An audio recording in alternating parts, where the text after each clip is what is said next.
भोला लिहले चलया अपनी सरनिया में देवघर नगरिया में ना। भोला लिहले चलया अपनी सरनिया में देवघर नगरिया में ना। तू हर बसहा चरैब नग के दूधवा पियब तू हर बसहा चरैब नग के दूधवा पीब जलवा भारी भारी लैब भोरा हरिया में देवघर नगरिया में ना। जलवा भारी भारी लैब हम गगरिया में देवघर नगरिया में ना। भोला लिहले चलया अपनी सरनिया में देवघर नगरिया में ना।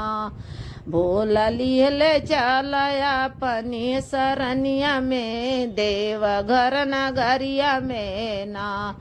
तू हरियांगना बहरब तू हरियासना लगैब तू हरियांगना बहरब तू हरियासना लगैब फूलवा तोरी तोरी लैब फूलवरिया ए देवघर नगरिया से ना। फूलवा तोरी तोरी लैब लवरिया से देवघर नगरिया से ना।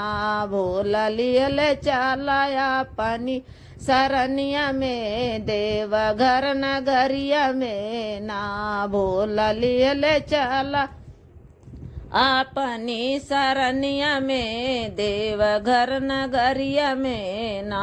भंगिया तोरी तोरी लैब हम पीस के पियब भंगिया तोरी तोरी लैब हम पीस के पियब।